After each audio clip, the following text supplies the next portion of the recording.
이어서 2부 순서를 진행하겠습니다. 2부 순서는 우선 젠더에도 질서가 있다 이런 얘기죠.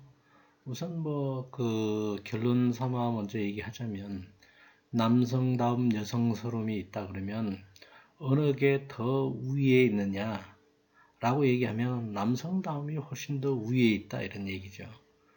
그 위에 있는 거는 현실적으로 그 위에 있는 것처럼 받아들여지고 사회에서 그렇게 움직이고 있다 이런 얘기죠. 그러니까 남성다움이 먼저 힘을 가지고 있고 여성스러움은 그 밑에 차지하고 있다 이런 얘기를 할 수 있겠어요. 그래서 젠더에도 순서가 있고 질서가 있다. 더 진전시켜서 얘기하면 젠더의 그 질서와 순서라는 것은 어떤 의미에서 보면은 이렇게 층이 지어져서 훨씬 상위 층이 있고 훨씬 아래의 층이 있는 것처럼 마련된다. 그럼 그건 어떤 식으로 형성되느냐, 무슨 요인 때문에 그러냐, 이건 이제 살펴볼게요. 코넬이라는 학자가 젠더 질서를 얘기하면서 젠더 불평등이란 것이 조직화된 인간사의 하나의 관행이고 사회관계의 기초를 반영하고 있다. 그래서 그걸 근본적으로 젠더 불평등을 보려면 젠더 안에 있는 질서를 한번 봐야 되겠다. 그럼 질서가 어떻게 형성되느냐 하는 데 있어서는 한 세 가지 요인이 있다는 거죠. 그게 이제 상호작용을 통해서 어떻게 형성되는가 하는 형태를 만들어낸다는 거죠. 우선 노동, 권력, 정신집중. 이게 정신집중은 이제 카섹시스라고 되어 있는데 번역하기가 좀 애매한 용어예요. 그래서 그냥 일단 정신집중으로 번역하고 거기 설명을 달았는데 부차 이렇게 되는데 정신적 에너지 또는 리비도를 어떤 방향이나 대상 인물에 집중시키는 일이나 그런 상태. 정신집중이라는 용어도 마땅치 않아요. 근데 하여튼 정확한 용어가 없어. 그 정도로 이제 번역했는데 그러니까 그 노동이나 권력이나 정신집중 그러니까 남녀가 어디에 이렇게 몰입해 있느냐 그 중요한 부분으로 그 상정하고 있느냐 이 영향 그 세 개가 젠더 관계를 만들어내고 또 젠더 관계를 전체 사회 수준에서 질서를 만들어내고 그게 사회 구조로 작동한다 이런 얘기가 되겠죠. 그래서 몇 가지 용어가 젠더 레짐, 젠더 체제라고 얘기할 수 있는 그걸 이제 특정한 집단과 같은 소규모 관계에서 전개되는 젠더 관계를 지칭할 때는 이제 젠더 레짐이라고 표현하는데 좀 전에 얘기했던 것처럼 특정한 사회의 젠더 질서를 구축하는 데 기여하는 세 가지 측면의 상호작용. 위에서 얘기한 건 이제 구체적으로 보면 노동이란 건 이제 집안에서 이를테면 가사 노동, 그 다음에 자녀 양육, 이런 데 있어가지고 성별 노동 분업이 있겠죠. 그러니까 그 집에서 그 일을 담당하는 사람이 여자이냐 남자이냐 이게 있을 수 있고 그 다음에 또 집 말고 바깥에서 사회구조 전체적으로 봤을 때 노동시장에서 여성과 남성이 이를테면 승진에 있어서 서로 차이가 나는지 임금에 있어서 차이가 나는지 이게 이제 또 젠더 질서에 영향을 주는 하나의 요인으로 작동한다 이런 얘기예요. 노동. 그다음에 권력이라 그러면은 국가나 조직이나 군대나 가족생활 또 마찬가지죠. 그 안에서 이제 누가 더 그 어떤 의사결정을 할 때 훨씬 더 그 힘을 발휘하느냐 이런 얘기가 이제 있을 수 있겠죠. 그래서 이제 국가가 그런 남성의 힘이 더 강력히 발휘되면 가부장적 국가 이렇게 얘기할 수 있고 가족 내에서도 이를테면은 아버지의 영향력이 다른 가족 구성원에 비해서 막강하다 이렇게 얘기하면 그게 이제 가부장제 아니면 이제 권위주의적 가족 형태 이렇게 되겠죠. 그 다음에 이제 세 번째는 거기 얘기한 것처럼 카섹시스를 번역하기 애매하다 그러는데 여기 보면 이제 구체적으로 결혼이나 그 다음에 섹슈얼리티나 자녀 양육을 포함해서 친밀하고 정서적이며 사적 관계에서 전개되는 역학에 관여한다. 그러니까 그 자녀 양육에 있어서 누가 더 몰입해서 그런 상황에 그 역할을 담당하느냐 이런 것. 그러니까 이 세 가지 노동, 권력, 카섹시스라는 이 세 가지가 서로 상호작용하면서 젠더에 있어서 그냥 평등한 젠더가 아니라 젠더에 있어서 일종의 체제를 만들어내고 그걸 서열화시킨다 이렇게 말씀드릴 수 있겠습니다. 그래서 그게 확대되면 젠더 위계가 되겠죠. 아까 말씀드린 대로 그러니까 하이어라키라고 얘기하면 계단으로 해서 층이 만들어졌다 이렇게 얘기하는 거죠. 그래서 주로 어떻게 젠더 위계가 형성되느냐? 남성다움과 여성스러움, 이 남성 정체감, 여성 정체감을 표현하는 방식들이 사회적 수준에서 여성에 대한 남성 지배를 중심으로 서열화되어 있다. 아까 얘기했던 것처럼 남성 지배가 훨씬 이제 위에 차지하고 있다. 이런 얘기죠. 그래서 남성다움은 젠더 서열에서 결정적인 부분이고 그것과 분리해서는 이해될 수 없고 그것과 연계되어 있는 여성스러움도 별개로 생각할 수 없을 정도로 받아들여지고 있다. 그래서 서구 사회는 여전히 젠더 관계를 보면 가부장적 권력에 의해서 규정되고 있다. 그러니까 개인 수준이나 제도적 수준에 이르기까지 다 남성다움이 여성다움 그 하나의 전제로 배치되고 있는데 그것은 여성에 대한 남성의 지배다 이렇게 요약할 수 있겠다는 거죠. 그래서 거기 보면 구체적으로 보면 남성다움에는 이제 몇 가지 그 남성다움을 유형을 분류해 볼 수 있는데 패권적 남성다움, 그 원어로 얘기하면 헤게모닉이죠. 헤게모닉인데 헤게모니라는 의미가 이제 뭐냐 패권적으로 이제 번역할 수 있겠죠. 그래서 우리가 그 젠더 위계가 있다 그러면 이 패권적 남성다움은 가장 위에 차지하고 있다. 가장 높은 위치에서 가장 많은 사회에서 영향력을 행사하고 있다. 패권적이란 말 자체가 헤게모니라는 말 자체가 특정 집단의 사회적 지배로서 억압적 폭력을 통해서가 아니라 개인 삶과 사회 영역을 침투하는 문화적 역동을 통해서 그러니까 물리적 억압뿐만 아니라 이를테면 무슨 그 우리가 일상적으로 눈에 보여지는 아내 폭력 그 다음에 무슨 아버지의 권위적 의사결정 이런 건 눈에 보이잖아요. 근데 그렇지 않은 관행들 이를테면 남자가 훨씬 중요하게 취급되는 집안에서의 각종 일상적 실천 뭐 이런 게 이제 패권적이다 이렇게 얘기할 수 있겠죠.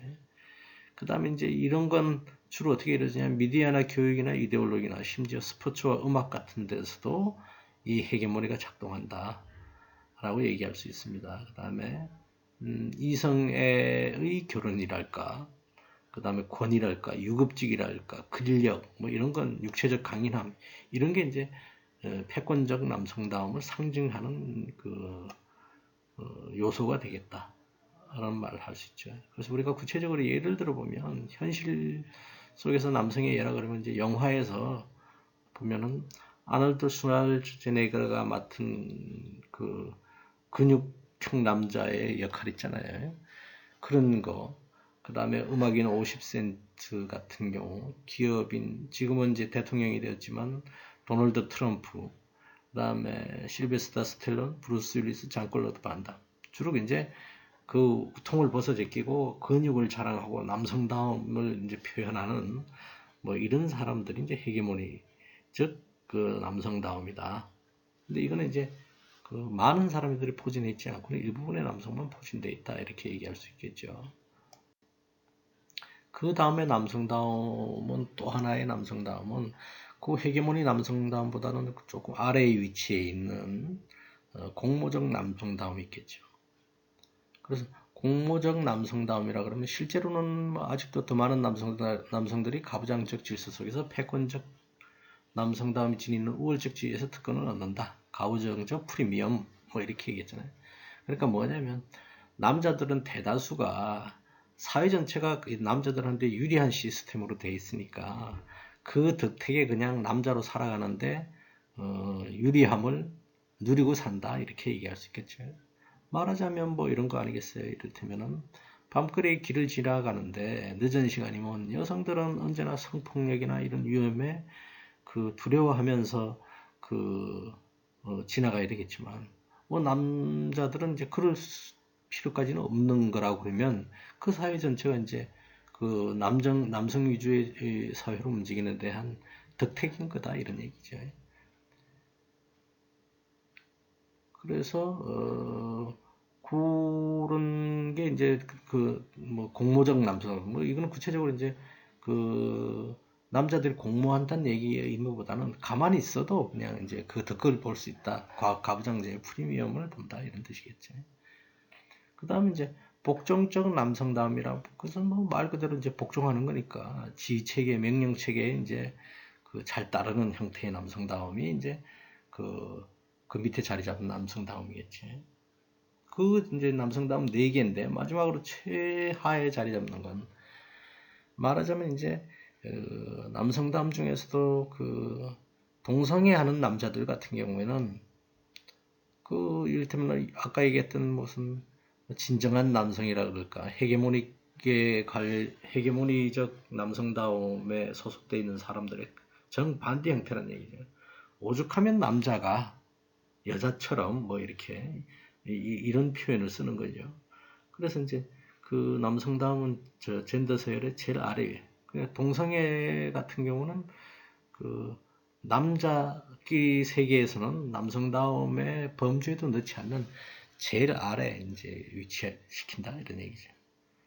그러면 이제 남성다움이라고 하는 이 남성의 정체성만 이런 서열이 있느냐?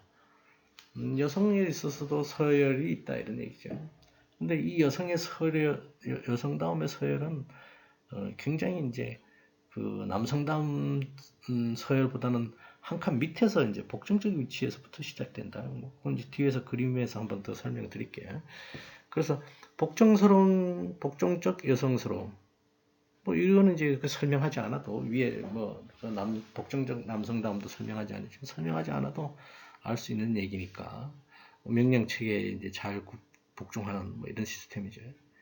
그게 이제 그렇게 얘기하자면 쉽게 얘기하자면 남녀 관계에서 남성성, 여성성에서 여자는 제일 바람직한 여성상, 여성다움, 여성스러움이 뭐냐? 남자 말 잘 따르는 거 뭐 이렇게 쉽게 취급하고 있다 이런 얘기예요. 그 다음 이제 좀 그 높이 평가하는 여성 정체성은 뭐냐? 강조된 여성성이죠.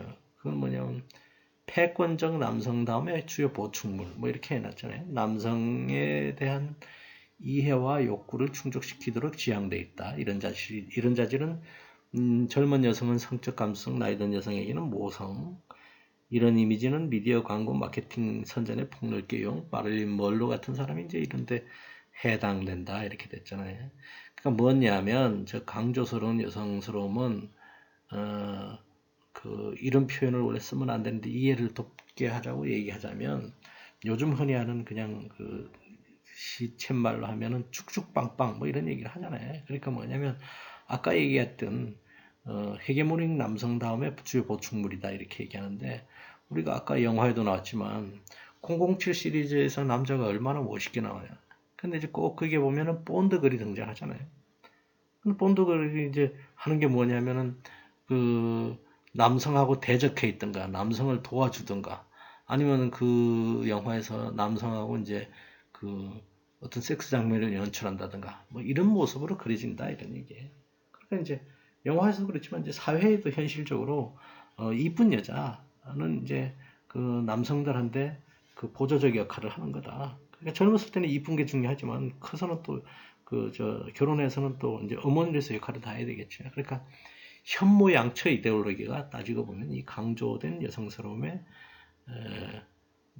이데올로기다 이렇게 얘기할 수 있겠죠. 그다음에 이제 여자 중에서도 좀 여성다움 중에서도 가장 이제 바람직하지 않은 여성상은 뭐냐 이렇게 얘기하자면 저항적 여성스러움. 그러니까 저항이라 그러면 여러분들이 그냥 떠올리면 뭐 우리는 예전에 독립운동을 하던 유관순 열사, 그 다음에 서양 쪽에서는 잔다르크 뭐 이런 상징적 인물이 있잖아요. 꼭 그 인물이 아니더라도 사회에서 이제 저항적인 사람들 누가 있겠어요?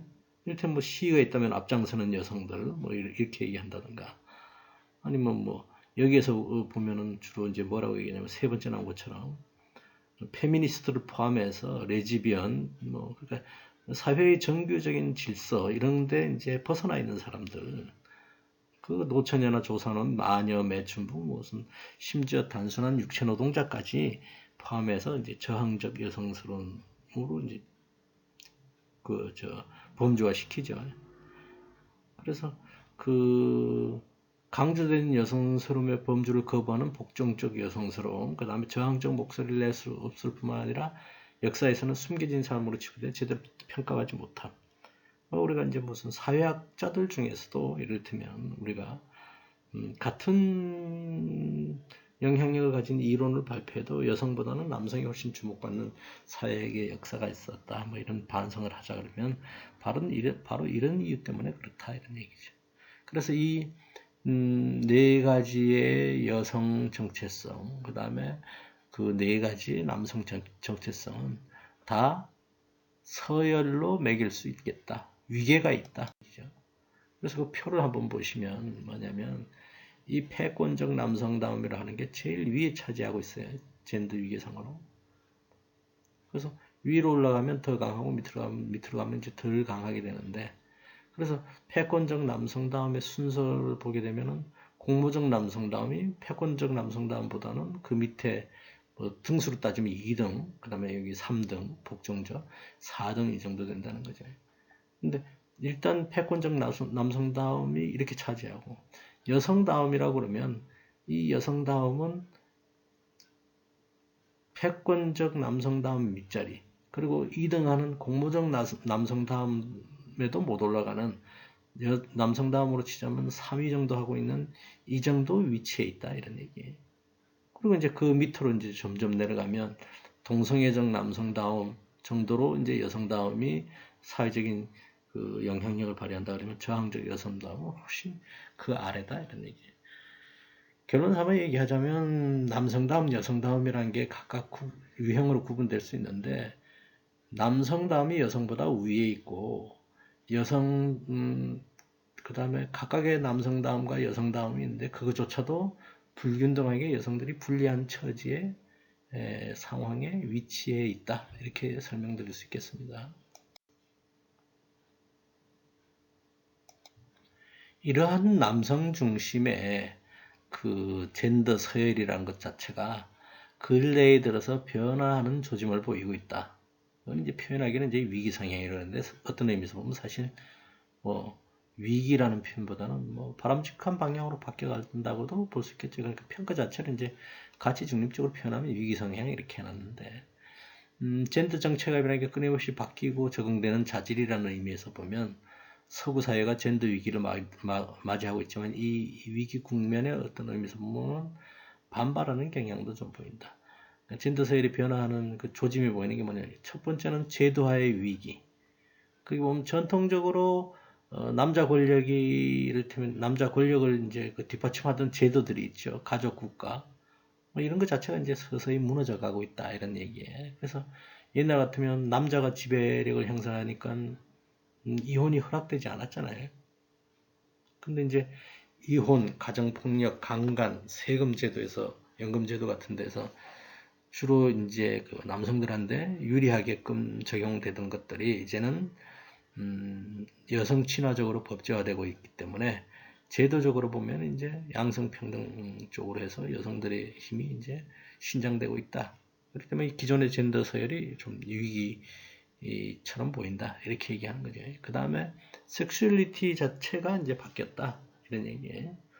그 패권적 이성애의 위력이 뭐 누굴 좋아하고 결혼한다 그러면 이성 당연히 이제 남자는 여자를 사랑하고 여자는 남자를 사랑하고 뭐 이렇게 얘기했는데 그게 이제 상대적으로 약화됐죠. 그러니까 서양에서는 이제 동성애도 등장하고 그게 이제 또 뭐 그 정도는 아니더라도 우리나라 사회 같은 경우도 보면 굳이 결혼하고 살 필요 있겠느냐 이렇게 해서 비혼 여성들이 늘어나고 출산 안 하는 뭐 그 가정도 늘어나고 뭐 이런 등등을 보면 그런 것 자체가 이제 예전에는 남자 여자가 이제 결합하는 시스템에서 좀 바뀌어가고 있다. 그거 하나 영향을 준다.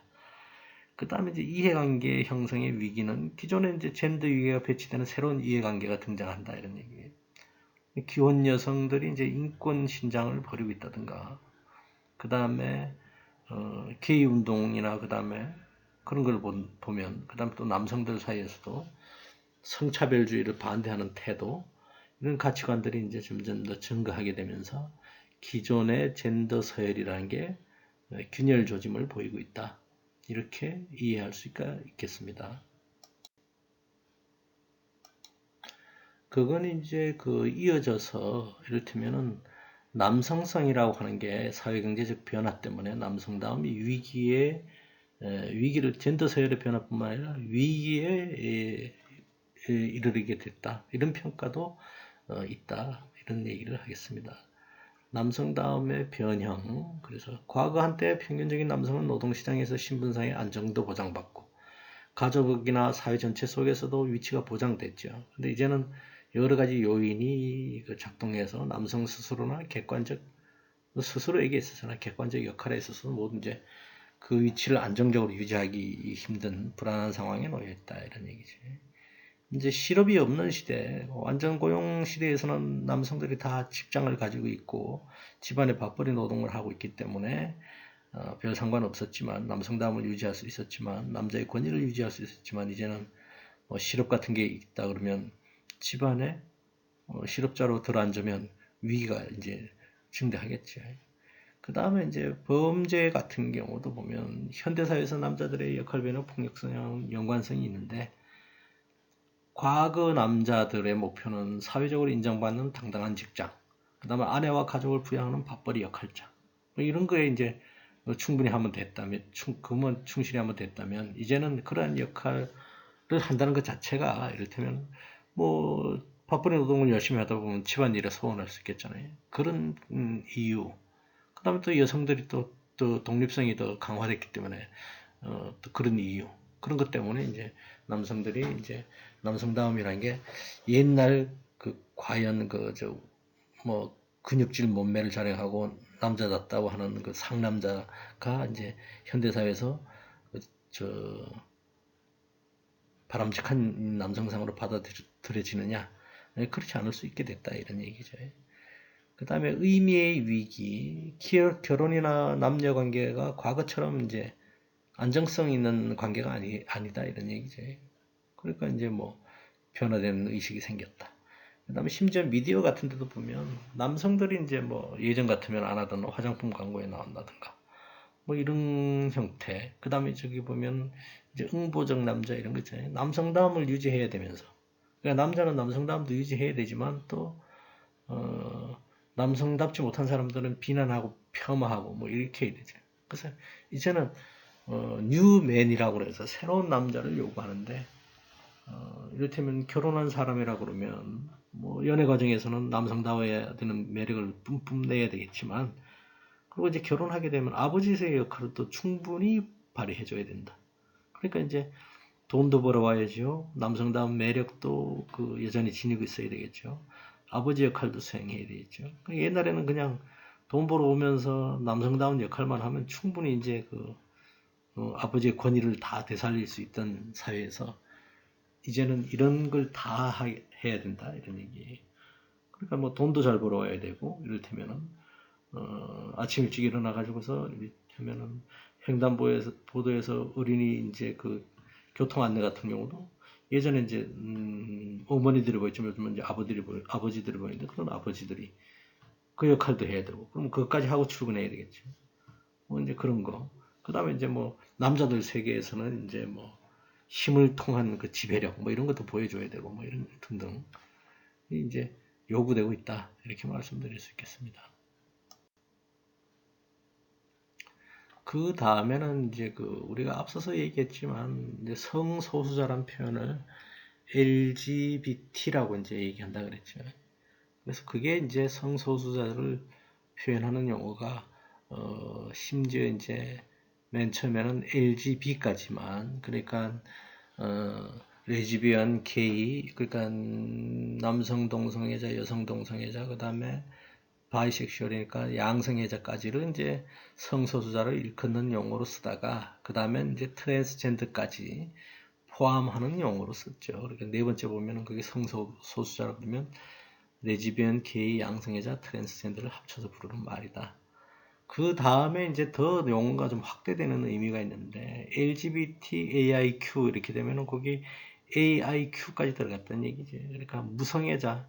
누구에게도 무슨 연애 감정이나 사랑하는 감정을 못 느끼는 사람이 있었는데 그런 사람도 성소수자고 그 다음에 간성 왔다 갔다 하는 중간 있는 인터 인터섹스 이런 사람들도 그 다음에 이제 거기 포함되고 아직 자신의 성 정체성이 뭔지 모르는 사람 또 그 의문을 가지고 있는 사람 이런 성 정체성자도 이를테면 성소수자에 포함되기 시작했다 이런 얘기죠.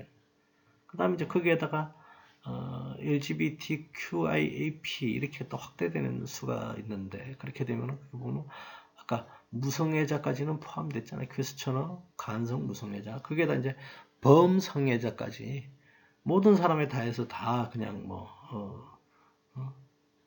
느끼는 그런 애정을 느끼는 그런 사람까지 포함해서 성적 지향이 이제 그 포함된 사람까지 이제 그 확대할 때는 그렇다는 얘기죠. 그 다음에 이제 우리가 옷을 입을 때 이제 여성 옷을 입는, 남성 옷을 입는, 남자임에도 여성 옷을, 여성임에도 남성 옷을 뭐 그런 사람들까지 포함시키는 용어로 더 이제 확대되게 됐다 이런 얘기죠. 근데 요즘은 이제 그 LGBT라는 용어 말고 이제 뭐 퀴어 축제 이런 말을 들어봤을 때 퀴어란 말은 이제 쓰기도 하더라 이런 얘기죠. 용어 변화를 잠깐 살펴봤다. 그래서 그러면 우리가 이제 동성애라는 거에 대해서 섹슈얼리티 중에서 우리가 이제 주로 이제 동성애에 관한 그 인권적 문제를 한번 분류해 보겠다 이런 얘기예요. 우선은 그 동성애라 그러면 네 가지 정도 수준이 있다는 거죠. 처음에는 이게 이제 뭐 이렇게 해서 머무는 수도 있겠지만 네 가지가 점점 진전되는 단계로 갈 수도 있겠죠. 우연한 동성애, 그 다음에 자리 잡힌 동성애, 개인화된 동성애, 그 다음에 삶의 한 양식, 방식으로서의 동성애 이렇게 되는 거죠. 우연적인 동성애는 한 번 정도 동성애적 감정을 느껴보는 경우, 이런 경우는 이제 우연적 동성애. 만약에 이제 수학여행 가서 친구랑 둘이 한 방에 잤는데 동성이라는 친구는 한 방에 잤는데 그때 이제 동성애 감정을 느껴서 뭐 경험해본 일이 있다. 이렇게 되면 이제 그건 한 번 정도에 그치는 그런 우연적인 동성애죠. 근데 이제 군대나 교도소처럼 여기 같은 경우 이제 남성들끼리만 사는 세계가 있잖아요. 그런 경우에는 이제 자기가 뭐 원해서기보다는 본인이든 아니면 상대방이든 이성애적 행위의 대체물로도 이제 한동안 이렇게 이런 행위가 일어나면 이제 자리 잡힌 동성애라고 이제 볼 수 있겠죠. 상황, 시츄에이션, 뭐 이렇게 상황에 따른 동성애, 자리 잡힌 동성애라고 보면 상황에 따른 동성애, 뭐 이렇게 번역하는 게 더 맞다갈 것 같아요. 그 다음에 개인화된 동성애는 이제 동성애가 허락되지 않은 세계 속에서는 뭐 우리나라 같은 사회에 만약에 동성애적 정체감을 가지고 있는 사람들이 비난하듯 법적으로 권리가 보장되어 있지 않으니까 숨기고 살아가겠죠. 그래서 뭐 예전에 그 인터뷰를 보면 연예인 홍석천 같은 사람이 본인이 커밍 아웃하고 나서 세상 사람들이 보내는 눈빛 때문에 뭐 자살하고 싶은 감정을 느낀 적이 있다 이런 인터뷰를 했잖아요. 만약에 이제 그런 정도라면 이제 그게 개인화된 동성애 이렇게 얘기하겠지. 그 다음에 이제 당당하게 어떤 의미에서 보면 자신들의 커밍아웃을 하고 그 다음에 그 삶을 당당하게 누려가는 단계가 되면 그게 이제 삶의 한 방식으로 자리 잡은 동성애가 되겠다 이런 얘기죠. 서양에서 서구 사회에서 동성애가 합법화된 나라에서는 이제 네 번째 단계 정도까지 가 있는 거다 이렇게 볼 수 있겠죠. 그런 의미에서 보면 이건 이제 우리나라 얘기는 아니지만 레즈비언과 게이 남성에 대한 비관용적 태도는 최근 들어서 그럴 수도 있지. 뭐 남자가 꼭 뭐 여자를 만나야 돼. 뭐 이렇게 뭐 허용한다든가 별 문제가 없다고 이제 생각하는 사고방식이 좀 늘어나기 시작했다 이런 얘기. 그럼에도 불구하고 서양 역시 동성애 하는 사람들에 대해서는 좀 혐오나 반감을 갖는 게 있죠. 그래서 그게 이제 동성애 포비아, 동성애를 하게 되는 사람들이 이제 그 두려움 뭐 이런 걸 이제 느끼게 되면 동성애 포비아 이렇게 되는 거죠. 공포증. 동성애 공포증이라고 하면 서구 사회의 여러 영역의 폭력적 가혹행위, 게이 남성에 대한 증오 범죄를 유발하기도 한다. 그렇지만 이제 그 전체적인 사회 구조상으로 보면 동성애 관계라는 것은 다양한 형태의 동성애 관계라는 게 사회적으로 인정받게 되고 게이 남성, 레즈비언 여성들끼리 이제 권리가 보장하는 법안이 여러 나라에서 생겨났다. 그래서 아까 얘기한 바와 같이 남아프리카 공화국에서는 헌법에서도 보장되는 권리가 됐고, 네덜란드, 덴마크, 스페인 같은 여러 나라들이 다 동성애 부부관계를 인정하고 있고, 그럼에도 불구하고 동성혼인 반대하는 사람들은 그런 혼인이 경솔하거나 자연스럽지 못하다 또 비난하는 측면도 있긴 하죠. 그런 의미에서 보면 서구 사회가 동성애 합법화가 됐지만 섹슈얼리 때문에 여전히 이제 차별하는 그런 일들이 발생하고 있다. 특히 이제 그게 이제 더 강화되면, 악화되면 증오범죄로 드러난다 이런 얘기. 우리가 증오범죄 하면 무슨 그 잘못 오해하고 이제 받아들여지면, 만약에 데이트하다가 연인 관계로 있다가 헤어졌는데 그 헤어지는 과정에서 이를테면 미워서, 상대방이 미워서 범죄를 저지르고 뭐 이렇게 되면 이제 그걸 마치 상대방을 미워해서 하는 범죄니까 헤이트란 말을 써서 증오범죄라 그러는데, 원래 증오범죄의 의미는 그런 범죄가 아니죠. 여기처럼 이제 게이 남성, 레즈비언, 장애인, 노숙자, 특정 종교 소속원 이런 데 이제 사회적 소수자에 대해서 공격을 하는 행위, 이걸 이제 우리가 증오범죄라고 얘기하는 거죠. 미워서 하는 범죄가 아니라 사회적 소수자에 대해서 이제 다수자들이 가하는 범죄. 그래서 이런 범죄는 이제 서구 사회에서는 인종차별에 관한 범죄처럼 가중처벌해야 된다. 뭐 이런 이제 논의가 이루어지고 있는 중이다. 라고 볼 수 있습니다. 그래서 뭐 동성애를 정의 내리면 뭐 동성애 또는 동성을 상대로 성적 행동을 취하거나 성적 감정을 느끼는 취향, 이건 이제 동성애 혹은 동성애라고 얘기하는데 모든 문화권에서 있었다 이렇게 얘기하죠. 뭐 우리의 문화권에서도 조선왕조실록 같은 기록을 보면 옛날에 이제 궁궐이라는 데가 특수한 왕 하나의 궁녀가 여럿 있고 왕비가 있고 후궁이 있고 뭐 이런 사회잖아요. 그러니까 이제 궁녀들끼리 후궁들끼리 무슨 동성애 한 기록 뭐 이런 것도 이제 정사에도 야사에도 드러나니까 오래된 일이다 이런 얘기에 밝혀지지 않고 기록되지 않아서 그렇지 모든 사회에 있는 일이다 이런. 그래서 여기에 대해서 이제 연구한 사람이 미셀 후코가 성의 역사에서 이제 이런 연구도 부분적으로 했는데, 그 사람 연구에 하면 1860년대에 생겨난 단어다 이 말 자체가. 그래서 그 당시에는 뭐냐면은 그러고 나서 그 말 생긴 이후로서는 동성애자들이 특정한 성적 탈선에 가담한 별종 인간 뭐 이런 식으로 이제 의미하게 됐다 이런 얘기죠. 그래서 몇십 년 전까지만 해도 서구 사회에서는 동성애가 범죄였고 최근에는 아까 뭐 여러 가지 경향을 받지만 허용되는 차원에 놓여 있다. 그래서 이제 요즘은 동성애에 대한 태도가 어떠냐 보면 동성애는 질병도 아니고 그 어떤 정신과적 장애와도 연관되어 있는 게 아니다. 이제 아까 반대로 이제 이성애주의는 뭐냐? 그러면 이성애자들이 그들의 성적 취향 때문에 다르게 분류되고 차별된 과정을 우리가 이성애주의라고 그러는데, 비록 동성애가 인정되고 있지만 이성애주의와 동성애 혐오증은 여전히 서구 사회에서도 없는 건 아니다. 완전히 극복된 건 아니다. 이런 얘기죠. 그래서 이제 동성애자들은 스스로의 법적 권리와 인식적으로 위한 캠페인 활동을 끊임없이 하고 있다. 이런 얘기죠. 아까 이제 동성애가 여러 사회에 있었다. 뭐 이렇게 얘기하는데, 동양 사회나 우리나라 사회에서도 이제 동성애가 있었다는 증거 내지 뭐 기록도 있지만 그 용어가 있지요. 표현. 남색이니, 단순히, 개간이니, 비역이니, 미동축이니, 용량이니, 분순이, 분도니, 뭐. 그 다음에 이제 이들은, 동성애 아닌 이성애자들이 일반이라 그러면 본인들은 이제 두 번째 성이니까 이반으로 불러달라, 뭐 이렇게도 얘기한다는 거지.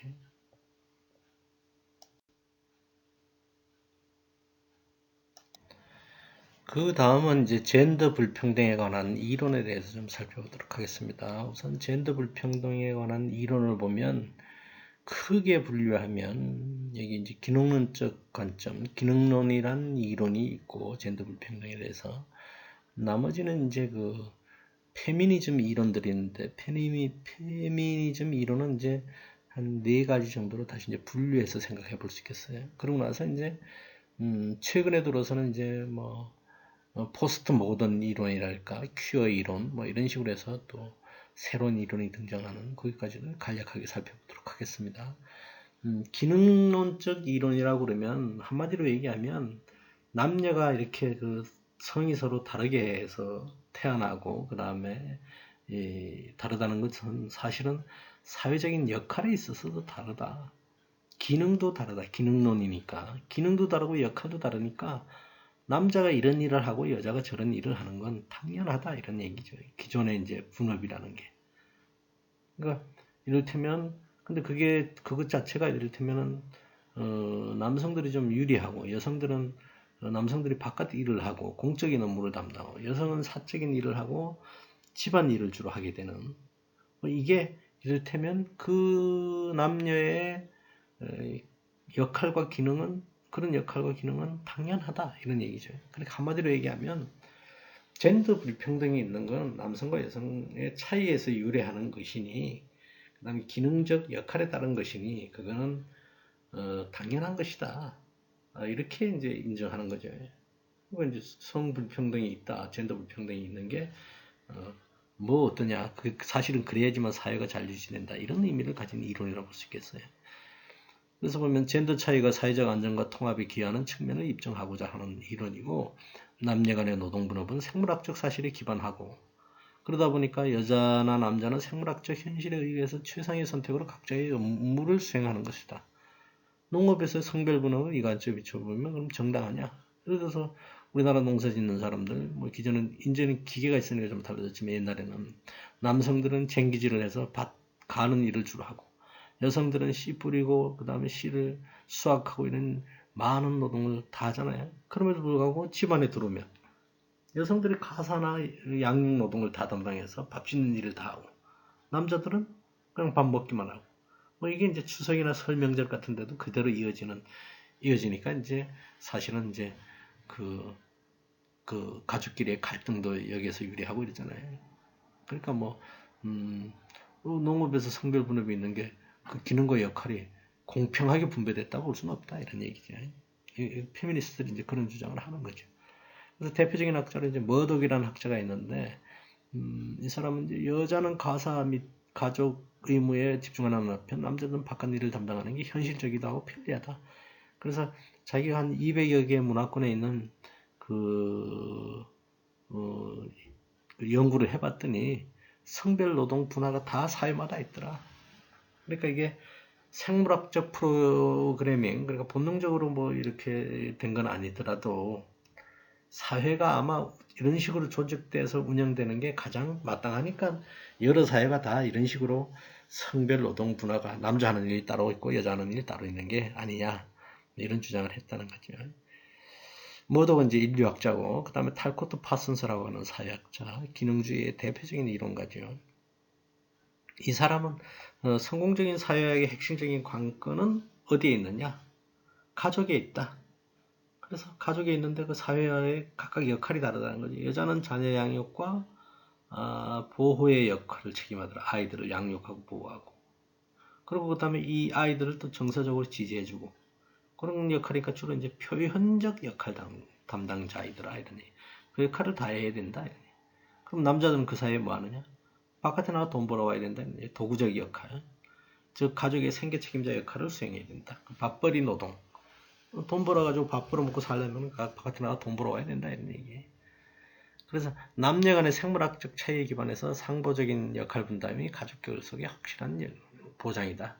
그러니까 여자들은 집에 있어야 되고 남자들은 바깥에 가 돈 벌어야 된다. 이런 얘기. 이러한 견해에 대해서 페미니즘을 주장하는 사람들이 그럼 현대사회에서 그러면 정치하는 사람은 다 남자여야 되고 뭐 요새 선거철이지만 그 다음에 장차관하는 행정부의 주요 직책 그 다음에 재계의 주요 직책 이게 다 남자들이 해야 된다는데 인정할 수 없는 일이죠. 이제 그러니까 이제 좀 보수적인 이론에 가깝다. 이제 호된 비판을 받게 되죠. 이제 페미니스트들에 의해서 그 이론을 조금 더 그래서 이런 이론을 더 이제 부연 설명하는 사람 중에 보울비라는 학자 같은 경우는 어머니야말로 아동의 1차적 사회화 담당자인데 어머니가 없으면 어머니 없다는 얘기는 집안에 없기도 하고 죽어서 없기도 하겠지만 만약에 부재한다든가 어머니가 이제 없으면 그건 이제 모성박탈이라고 얘기하는데, 그럴 경우에는 아이가 제대로 사회화 안 된다. 문제가 될 가능성이 있다. 이런 얘기죠. 반사회적인 병리적 증상. 그래서 한 어린이의 복지와 정신건강은 밀착되고 개인적이면 지속적으로 이루어지는 어머니와 만남 관계 속에서 최상으로 보장되니까 엄마가 필요하다. 그러면 엄마가 어떻게 해야 되냐? 바깥에 나가 일하지 말고 집에서 아이 돌보라. 이런 얘기죠. 그러니까 집에 묶어두는데, 이런 이제 비판을 받는 거예요. 뭐라고 비판받느냐? 기능주의 이러니 사회의 업무 할당이 자연스럽다고 구정되어 있거나 회피할 수 없는 이유는 존재하지 않는다. 사회 업무에 대해서 여자들이 할 수 있고 남자들이 해야 된다. 뭐 이 근거가 명확하지 않다 했네. 여자는 생물학적 특성 때문에 직업을 가진 데 위축된다? 그렇지 않잖아요. 우리가 지금 보훈처장이 하는 피우진이라는 사람이 여성인데 직업 군인으로서 훌륭한 역할을 다 수행한다네. 심지어 이제 여성들이 저 현대전에서는 그 역할도 있잖아요. 그러니까 여군들은 뭐 이를테면 여자는 군인이 될 수 없고 집안일만 한다. 이게 말이 안 되는 얘기고. 그다음에 뭐 우리가 학교 같은 경우를 보면 이제 중고등학교, 초등학교 유치원 가면 여교사의 역할이 얼마나 많이 증대하고 있어요. 그 역할도 있는 거고. 그 다음에 뭐 그런 등등의 일이 있다 이런 얘기. 그러니까 여자 남자 일이 구분되어 있는 거 아니다 이런 얘기지. 그 다음에 모성 박탈 가서 아까 그 볼비가 주장한 그거는 이제 그렇다고 얘기할 수 있는 게 증거가 확실한 게 없다 이런 얘기예요. 그러니까 우리가 얼마 전에 서울대 그 신입생들의 그 가정 배경을 조사했더니까 뭐 부모 둘 다 이제 맞벌이를 하면서 전문직을 가진 아이들의 비중이 높아졌다 이런 얘기예요. 그럼 따지고 보면 이건 뭐겠어요? 양치 모두 집 바깥에서 파트타임으로라도 일하면 경우에 이제 아이들이 공부도 잘하더라 학업성 지도니까 공부하는 얘기예요. 지금 명확한 증거가 아니다 이런 얘기죠.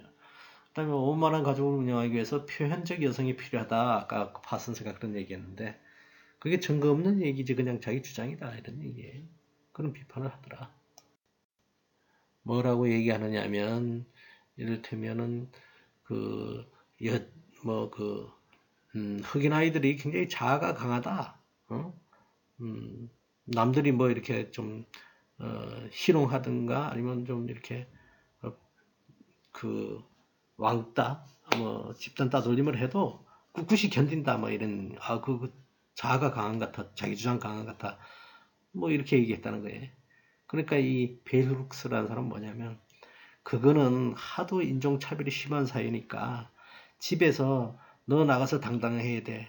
누구한테 꿀리지 마. 뭐 이런 식으로 이제 부모들이 교육하니까 그런 거지. 그 선생이나 부모들이 그래서 그런 거지.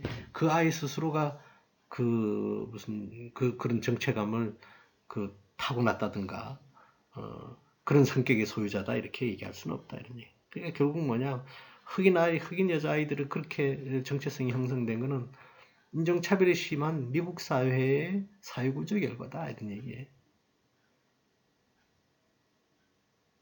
그래서 인종주의인데 이제 그거는 레이시즘이니까 인종차별주의를 고려하지 않은 채 설명하려는 그 어떤 젠더 불평등도 흑인 여성의 억압 현실을 제대로 설명할 수 없다 이렇게 주장하고 있다는 거죠.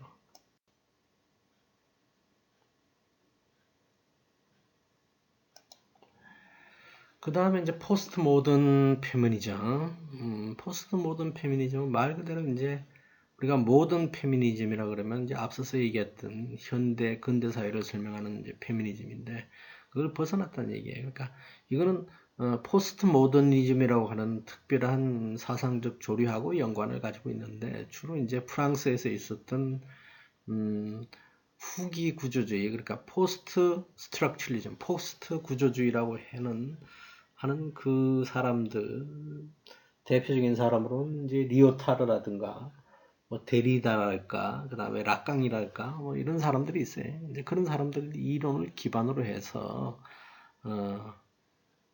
여성과 남성의 이제 그 성불평등 내지 이런 걸 설명하는 거죠. 근데 이제 포스트 모던 여건으로는 주로 어디에 초점을 맞추고 있느냐라는 걸 보면 주로 이제 여성과 남성의 정체성에 있어서 어떤 차이를 드러내느냐 여기에 이제 초점을 맞추고 있다 이렇게 얘기할 수 있겠네요.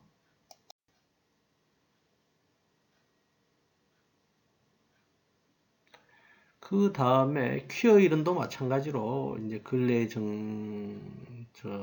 등장한 이론으로서 주로 이제 우리가 앞서서 몇 번 얘기했던 주디스 버틀러 같은 경우가 남녀의 성이라는 게 태어날 때 정해지는 게 아니라 해부학적으로 차이 있는 게 아니라 주로 이제 퍼포먼스, 살아가면서 어떤 일을 일상생활에서 실천하느냐, 행하느냐, 퍼포먼스라는 이 행에 초점을 두고 남성, 여성이 구별된다. 그래서 성이라고 하는 것은 어떤 의미에서 보면 사회적으로 구성되는 거다, 만들어지는 거다, 뭐 이런 이론에 이제 첨단에 와 있죠.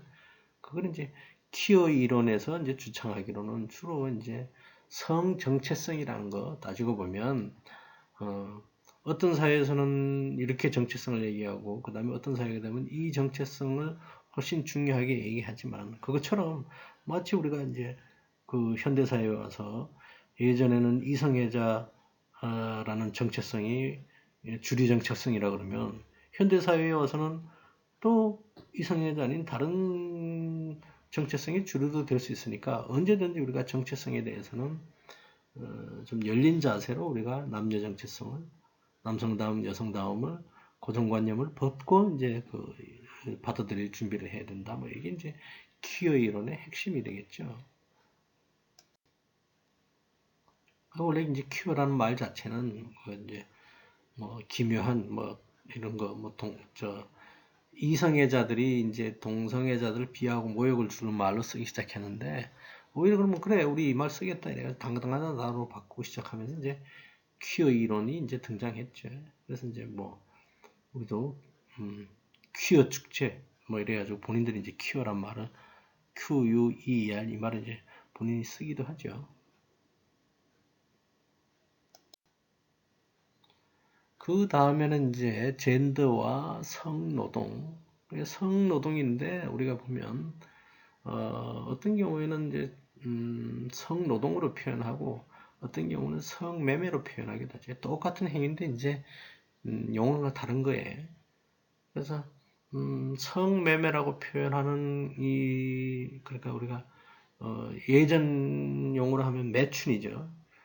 그 표현하고 그 다음에 성노동이라고 하는 것 자체는 뭐냐면 성매매라고 하는 쪽에서는 이제 불법적인 행위, 범죄행위에 가까운 걸로 이제 규정되는 의미가 강하고 그 다음에 이제 성노동이라는 거는 구체적으로 이제 성을 노동으로 이용하는 거니까 일종의 우리가 육체를 사용해서 하는 노동자를 육체노동자라고 그러잖아요. 그 다음에 지적 능력이나 이걸 사용하는 사람을 이제 우리 정신노동자, 화이트 칼라라고 얘기하듯이 이것 역시 이걸 통해서 이제 돈벌이라는 수단으로 작용하면 성노동이다. 이런 이제 양립된 견해가 있죠. 이제 그걸 구체적으로 살펴보면 우리나라 같은 경우에 이제 기생이란 표현이 이제 현대화에 있느냐 매매춘이라는 게 성매매라는 게 따지고 보면 옛날에 이제 기생이 그런 역할을 했을 수 있고 그 다음에 기생을 표현할 때 노류장화라고 표현했죠. 그러니까 길가에 버들 담장 위에 꽃 이런 거죠. 그러니까 그 길가에 버드나무나 아니면 버드나무 가지나 담장 위에 꽃은 꺾어도 상관없는 것처럼 그러니까 이제 표현이 좀 이렇지만 그런 용례가 있다 이런 얘기지. 그러니까 오늘날에만 있는 게 아니다. 매매춘이라는 게. 그런 의미에서 용어가 변한다는 건 사회 변화의 결과를 어느 정도 반영하고 있다고 봐야 되는데 우리나라에서는 이 용어 자체를 맨 처음에는 이런 행위를 가지고서 우리가 율락이라 그랬어요. 이건 이제 윤자는 이제 물놀이 윤자, 떨어질 낙자 이런데 이제 비유적인 표현이죠. 그래서 옛날에는 그 거리에서 성을 파는 여성들, 집창촌에서 성을 파는 여성들은 이제 율락녀라고 그랬죠. 그런 행위를 율락행위. 그래서 그 당시에는 율락행위 방지법 이름 자체가 그랬어요. 그러다가 그 다음에 그것도 마찬가지로 춘자를 썼으니까 그것도 상징적인 표현이지만 매춘. 그 매춘 같은 경우 보면은 뭐냐면은 그 매자가 한자로 되어 있는 게 팔매자예요. 그러니까 뭐냐면 성을 파는 성매매하는 여성들의 초점을 둔 거죠. 그 다음에 그러던 것이 뒤에 보면 매매춘 이렇게 이름이 바뀌어지 사회적으로. 그러니까 뒤에 두 번째 글자는 살매자잖아요. 그러니까 이 뜻은 뭐냐면 성을 구매하는 사람이 있기 때문에 파는 사람이 있는 거다. 그래서 성은 파는 사람들한테만 범죄인 취급을 할 게 아니라 사는 사람들도 문제가 있다는 걸 이제 환기시키는 의미에서 사고 파는 거다 이런 의미에서 이제 매매춘이라는 용어가 생겼죠. 그러고 나서 이제 최근에 이제 법적으로 이제 그런 행위에 대해서는 우리나라에서는 성매매라고 그랬어요. 매매춘이라는 용어 대신 이제 성매매. 그래서 법에도 성매매 특별법 이렇게 얘기한다는 거죠. 그러니까 율락이나 매춘이나 매매춘이나 성매매나 같은 영역인데 우리나라에는 이제 법률 용어로 자리 잡은 게 성매매다. 이렇게 얘기할 수 있겠네요. 그래서 매매춘을 정의 내리자면 금전적 획득을 위해서 성적 호의를 허용하는 행위 뭐 이런 거죠. 우리가 이제 뒤에 부록으로 달려있는 한국사에서 이제 여기에 관련된 보면 성매매 특별법도 한번 살펴보면 거기에도 정의가 있지만 여기 금전적 획득이라고 그러면 꼭 무슨 돈만 주고받는 게 아니라 집을 사주는 거 뭐 이런 것도 다 포함되는 거지. 성적 호의라고 그러면은 성적 호의라고 그러면은 굳이 이제 섹슈얼 인터코스를 얘기하는 것뿐만 아니라 나머지 부분까지로 유사 성행위까지도 다 포함하는 뭐 이런 게 들어가 있다 이런 얘기죠. 매매춘이란 단어는 뭐 18세기 후반 들어서 일상적인 용어로 정착됐고 현대 매매춘의 핵심 관건은 문제는 뭐냐면 모르는 사람들끼리 여성과 손님 간에 이루어진다 이런 얘기. 그 유엔 같은 데서 뭐 매매춘 금지에 관한 결의안도 내고 이렇게 하고 있지만 비난 결의안을 냈지만 뭐 전 세계적으로 매매춘이 금지되고 있지는 않다. 뭐 이런 얘기를 할 수 있겠네요. 그 다음에 이제 1999년 10월 달에 네덜란드 같은 나라는 매매춘을 이제 공식 직업군으로 인정했다. 직업군으로 인정했다니까 우리가 아까 얘기했던 그 위에처럼 성매매 이런 식의 용어를 쓰기보다는 직업군이니까 이를테면은 성노동 이렇게 얘기할 수 있겠지. 그래서 그러면 성산업 종사자가 3만 명 정도로 추산되더라. 이제 일반적으로 여러 나라들에서 매매춘을 성매매를 금지하는 법안을 보면 거의 고객을 처벌하지 않는다. 그런 의미에서 보면 우리나라에는 성매매 특별법에서 이를테면 성을 구매하는 사람에 관해서도 우리가 이제 처벌 조항을 두기 위해서 만드는 법이기 때문에 굉장히 이제 선진적이고 획기적이다 이렇게 얘기할 수 있겠네요.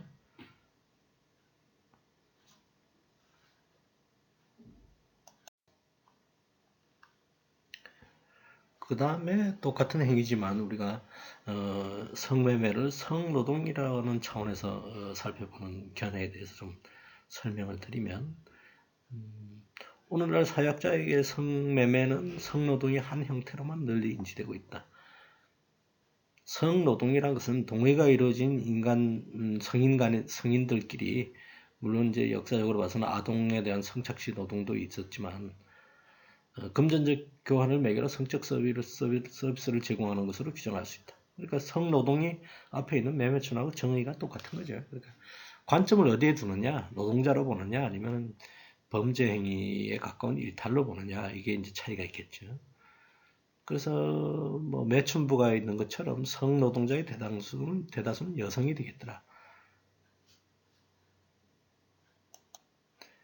거기에는 뭐 우리가 일상적으로 생각하는 성매매 여성만 포함된 게 아니라 예를 들면 포르노 영화 배우, 누드 모델, 스트리퍼, 라이프 섹스쇼 행기자, 뭐 마사지사, 물론 이제 그 다는 아니지만 이제 성적 흥분을 주목적으로 하는 마사지, 폰섹스 종사자 뭐 등등, 인터넷 매체 웹카메라 섹스 등등이 다 여기에 포함된다 이렇게 얘기하는 거죠.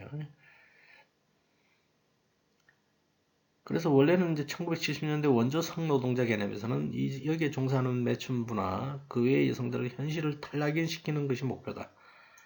그런 그 낙인을 주지 않는 게 목표이기 때문에 이제 성노동자 이렇게 얘기했지만, 그래서 매매춘, 성매매는 탈범죄해야 된다. 그러니까 이걸 범죄 취급해서는 안 된다. 뭐 이런 얘기예요. 그러니까 우리가 이제 탈범죄라 그러면 마약, 그 다음에 뭐 도박, 뭐 이런 것 같은 경우 여기 성매매 포함해서 이런 범죄는 누군가 해악을 끼치는 범죄가 아니라 누구를 그 금전적으로 금전적으로 착취한다든가 또 무슨 상해를 입힌다든가 이런 범죄가 아니니까 이런 거는 이제 범죄 취급을 하지 안 하고 계도해야 된다 뭐 이런 입장이죠. 그걸 이제 우리가 범죄 기록에 남기지 않는 거, 감옥에 넣지 않는 거, 이걸 이제 탈범죄라고 이렇게 얘기한 거죠. 그렇게 해야 된다 뭐 이런 주장을 한다는 거죠. 그래서 페미니스트는 뭐라고 얘기하냐, 성노동이야말로 성적 학대, 마약 중독 그리고 궁극적인 남성에 대한 여성의 복속에 깊이 연관되어 있기 때문에 여성을 저열화시킨다. 그래서 성산업을 아예 없애야 된다. 그걸 이제 반대하는 캠페인을 주로 이제 하게 되더라. 이런 얘기. 그래서 이걸 좀 긍정적으로 보는 사람들은 뭐냐면은 뭐 잉글랜드 지역 같은 경우에 이제 스트리퍼들이 주로 어떤 스트립쇼를 하는 스트리퍼를 다루면서 그들은 그 일에 있어서 이를테면 긍정적인 자신들의 그 자아 실현 뭐 이런 그 즐거움 이런 것도 이제 느끼고 있더라 이런 얘기죠. 그러니까 이제 꼭 부정적인 것만 있는 게 아니다. 그들은 좀 다른 사람들이 노동에서 하는 노동을 통한 성취감 이런 것도 느끼고 있다. 실현하고 있다. 그러니까 그걸 꼭 반대만 할 일은 아니다. 뭐 이런 견해가 있다는 거죠. 그 다음으로 페미니즘에 대해서 좀 살펴보겠어요. 페미니즘이라 그러면 페미니즘 물결 이래가지고서 우리가 한 시대 구분을 좀 해볼 수 있다 이런 얘기예요. 그걸 이제 1, 2, 3차에 걸쳐서 이제 시대 구분을 하게 되는데 우리가 앞에서 페미니즘 이론을 살펴보기도 했지만 처음에 시작될 때는 19세기 초반, 20세기 초반에 걸쳐서 우리가 산업화와 더불어 진행된 이제 페미니즘 운동을 보면 주로 이제 동등한 기회 확보를 위한 캠페인. 그래서 초창기에는 우리가 민주주의의 정착 과정을 보면 초창기에는 여성들한테 투표권이 없었어요. 그러니까 이제 그때는 이제 남성과 똑같이 참정권을 달라. 그 다음에 이제 뭐 더 나아가서 이제 피선거권, 여성들도 그거는 뭐 현실적으로는 법적으로는 보장되어 있지만 어쨌거나 정치인 비중을 본다면 의회 구성 비중을 본다면 남녀 비율이 같음에도 불구하고 여성들이 훨씬 엄청 작잖아요. 수적으로. 그래서 우리는 이제 비례대표제 같은 경우도 여성 순번에 1번은 여성을 주고 뭐 이렇게 하는 제도도 만들어 놨지요. 그런 것 자체는 뭐냐면 사실은 소소한 그 성과도 어떤 의미에서 보면 페미니즘이 이룬 성과다. 초창기에는 주로 이제 참정권을 그 남성과 똑같이 달라 이런 정치 권력에 대한 동등한 접근을 추구하는 방향으로 이루어졌다 이런 얘기죠. 그 다음에 2차 물결은 뭐냐? 60년대, 70년대에 이르러서 이제 민권, 그러니까 인권 차원에서 이제 여성들한테도 인권을 보장해야 된다 이런 차원에서 주로 여성 해방, 여성의 세력화 이런 데 초점을 두는 운동이 일어났다 이러니 이 당시에 이제 주로 이제 학문적으로 이제 페미니즘에 대한 연구 내지 이론화 작업이 굉장히 진전이 많이 됐다. 그래서 사회계급이나 전 세계의 지리적 지역과는 무관하게 하나의 집단으로서 모든 여성에 대해서 서로 공유하는 바가 존재한다. 그래 전 세계 여성을 이제 하나의 묶음으로 해서 이제 여성 해방 이런 운동을 이제 전개하기 시작했다. 이렇게 이해할 수 있겠네요. 그다음에 3차에서는 1990년대 중반부터 일어난 21세기 초반까지 전 세계적 변화라 그러면 새로운 여성 세대가 이전보다는 덜 서열화되고 예측 가능성이 떨어지는 세상에서 성장하고 있는데 문화적 다양성과 이 차이가 있는데 이런 걸 이제 포용하면서 여성의 권익 신장과 양성 평등 사회에 대한 주장으로 나아가야 되겠다. 이런 역사를 가지고 있다고 보시면 되겠습니다.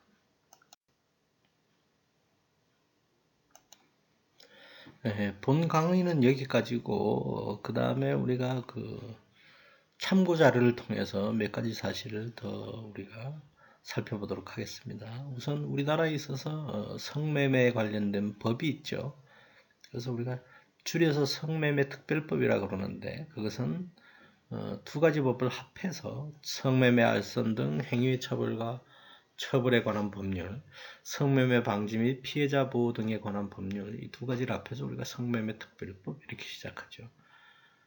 그래서 2004년에부터 본격적으로 시행됐다. 그래서 거기서 주장하고 있는, 근데 이 법이 시행되게 된 계기는 이런 거죠. 이를테면 이 당시에 2004년 이전에 군산 집창촌에서 화재가 그러니까 성매매 여성들이 집단으로 거주하는 데서 화재가 발생했는데 12명인가 13명인가 하는 사람들이 그 방에서 나오지 못하고 죽었어요. 죽게 된 계기가 이를테면 우리가 얘기하는 포주라고 얘기하는 사람이 그 여성들이 탈출하지 못하도록 바깥에서 이제 문을 잠그는 바람에 빠져나오지 못해서 이제 그렇게 대량 인명살상 피해가 일어났다 이런 얘기죠. 그때 이제 성매매 여성들에 대한 인권에 대한 문제가 제기되기에 이르러서 그 법을 좀 고쳐야 되겠다. 왜 저들이 저런 그 노예 취급을 받아야 되면 인신매매를 당해야 되느냐. 그리고 그 다음에 인격적으로 인권을 보장받지 못하는 상태의 노예에 있어야 되냐. 뭐 이런 등등의 이제 문제 제기가 있어가지고서 가장 큰 변화는 성매매도 구매가 있으니까 판매가 있는 거 아니냐. 그래서 구매자를 처벌할 수 있는 법, 뭐 이것도 이제 포함되어야 된다는 게 여론화되어서 만들어진 법이 이제 성매매 특별법이라고 보시면 되겠어요. 그래서 이제 그게 대체적인 내용이 이제 가장 큰 내용은 성매매 구매자를 처벌할 수 있게 만든 거 하고, 그 다음에 우리가 쉽게 얘기하는 성매매 여성들이 모여서 집단적으로 그 삶을 이루는 집창촌이라고 하는 제도를 없애는 거, 그게 이제 그 실천 목표가 되었죠. 그래서 이제 여기 법률에서 보는 우리가 성매매는 뭐냐? 우리 앞에서 학문적으로 성매매를 정의했지만 우리나라 법률에서는 뭐라고 그러냐? 성매매랑 불특정인을 상대로 금품이나 그 밖의 재산상의 이익을 수수하거나 그 수수하기로 약속하고 선교행위 등등을 또는 뭐 도구를 이용한 유사 선교행위까지 포함해서 그 상대방이 되는 것을 우리가 말한다. 그래서 보면 처벌 조항을 보면 성매매, 알선 등 행위를 하거나 성을 파는 행위를 할 사람을 모집한 사람, 성을 파는 행위를 하도록 직업을 속여 알선한 경우도 3년 이하의 징역, 3천만 원 이하의 벌금. 그리고 이제 국가나 지방자치단체는 이제 그런 걸 건절할 수 있는 홍보, 뭐 교육, 법적 제도, 그 다음에 재원 마련 이런 걸 해야 된다. 이렇게 이제 얘기를 하고 있죠. 그 다음에 이제 구체적으로 이 법을 만든 목적이 뭐냐는 얘기죠. 성매매 방지 및 피해자 보호 등에 관한 법률은 성매매를 방지하고 성매매 피해자 및 성을 파는 행위를 한 사람의 보호와 자립을 지원하는 것을 목적으로 한다. 이렇게 되어 있습니다.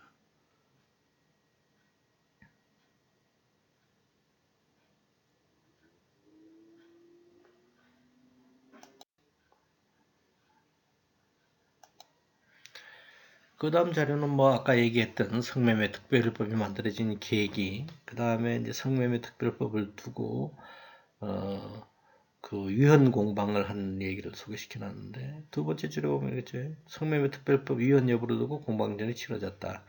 헌법재판소에서는 성매매 특별법 위헌 심판 공개 변론, 생계를 위한 자발적 성매매를 처벌 대상으로 삼을 수 있는 주고 다양한 의견이 오갔다.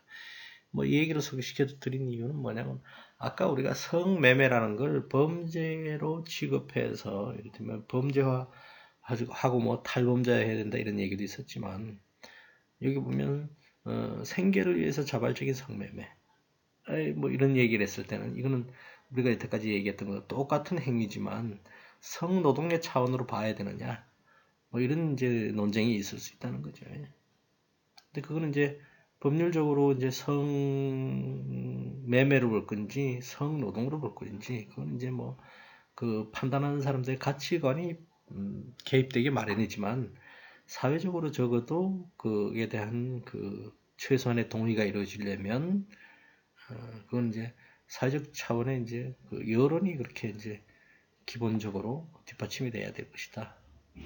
이렇게 이야기했습니다. 그 다음에 우리가 앞서서 가부장제 뭐 이런 얘기를 여러 번 했는데, 이제 구체적으로 이제 가부장제에 관해서 그 심도 있는 연구를 한 실비아 월비의 가부장제의 이론화라는 책에 대해서 소개하겠습니다. 그 전체적인 내용에. 이 책은 우리나라에서도 번역되어 있는 책이니까 여러분들이 이제 한번 관심 있으면 더 깊이 여기에 관심 있으면 읽어볼 수도 있겠네요.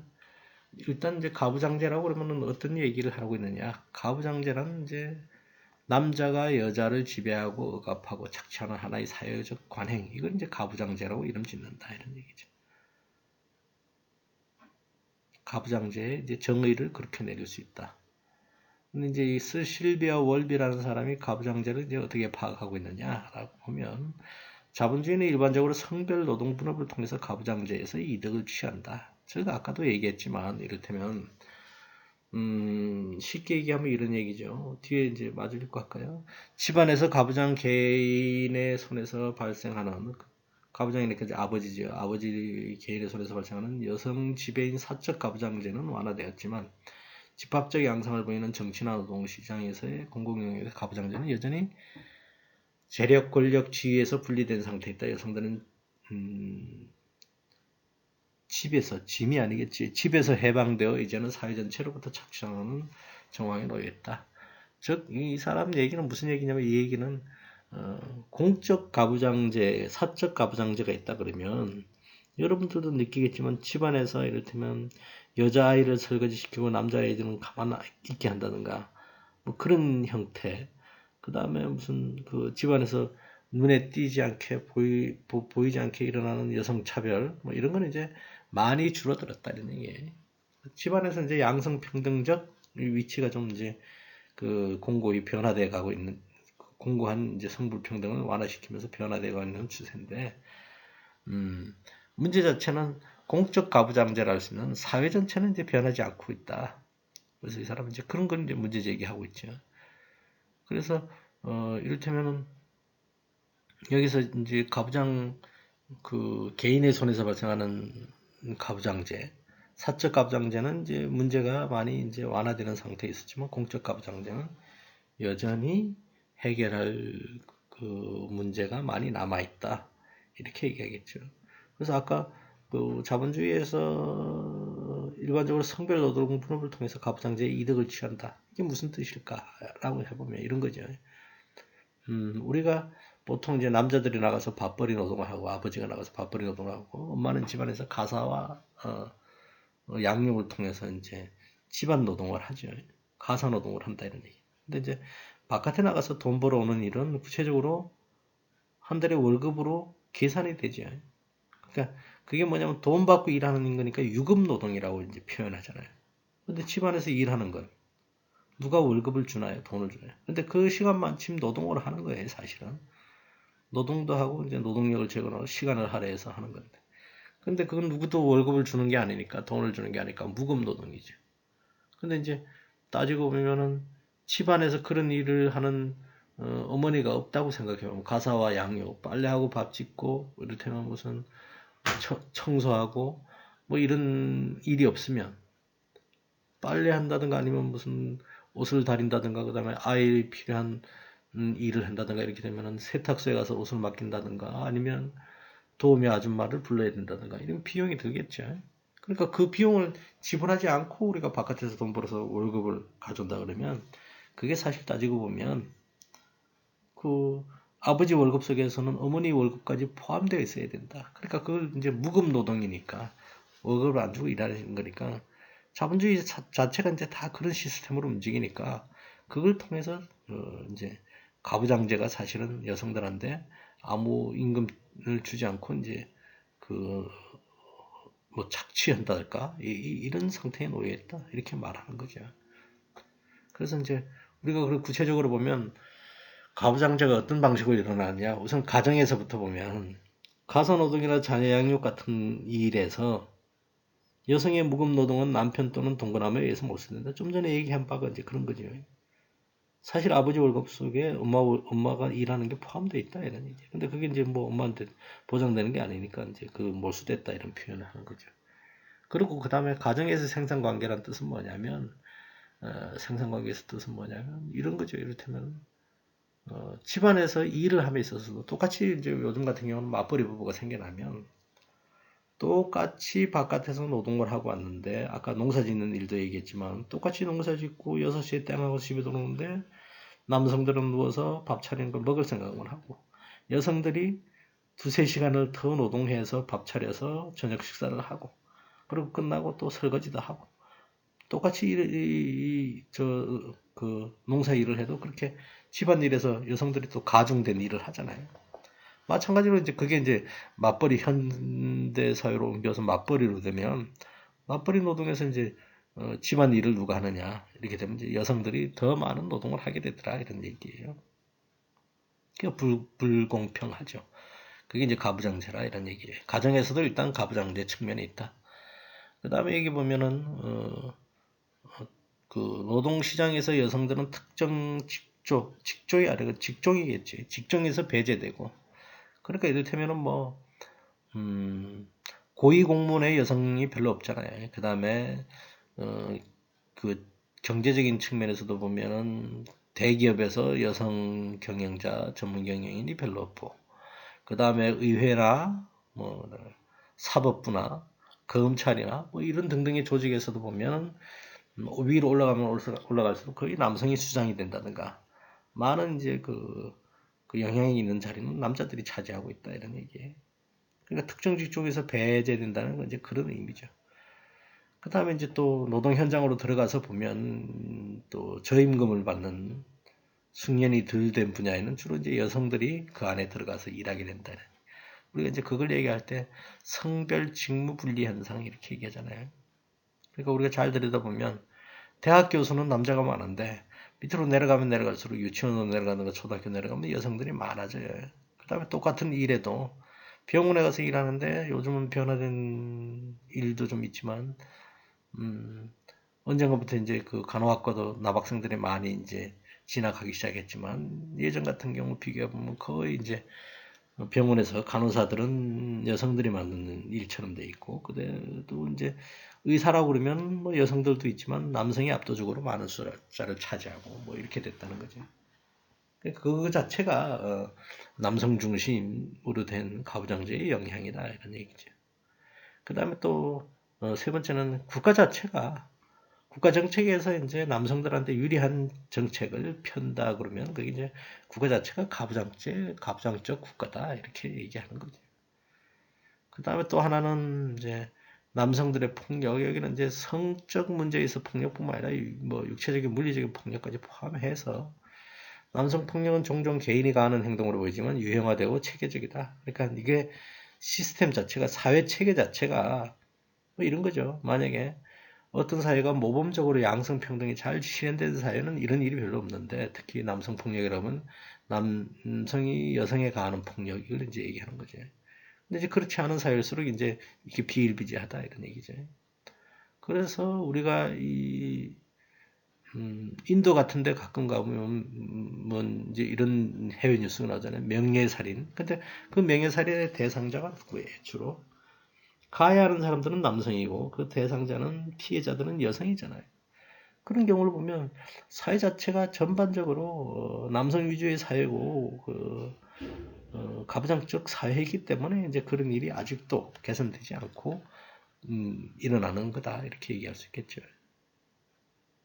그 영향으로 뭐 우리나라 같은 경우도 따지고 보면 일단 부부싸움을 해서 부부싸움인데 뭐 동등하게 이루어지는 싸움이 아니라 일방적으로 이제 남편이 아내를 폭력하는 그런 사태가 벌어져서 경찰에 신고되면 가해자인 남성이 집안 일인데 왜 개입하느냐 이런 뭐 요즘은 그렇지 않지만 예전에 경찰이 그냥 돌아간다든가 개입하지 않고 돌아간다든가 뭐 이런 일이 있었다 이런 얘기죠. 그런 것 자체가 이제 그 가부장적 시스템이다 이렇게 얘기할 수 있겠죠. 그 다음에 섹슈얼리티에서의 가부장적 관계.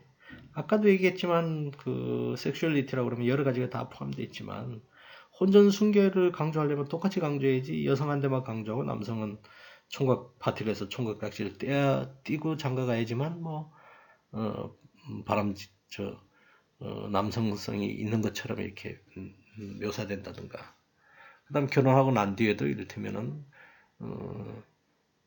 뭐 문제를 바람 피우게 됐다든가 이런 문제가 일어나면 여성들한테는 좋은 것이하고 남자들한테는 대수롭지 않은 것처럼 평가받고 뭐 이것 자체가 이제 성에 관해서 이제 이중잣대를 쓰고 있는 거죠. 그다음 이제 가부장적 문화 조직, 미디어 교육 제도, 종교제도 이런 등등을 보면 다 그것도 가부장적 기준에서 이제 여성의 전형을 만들어낸다.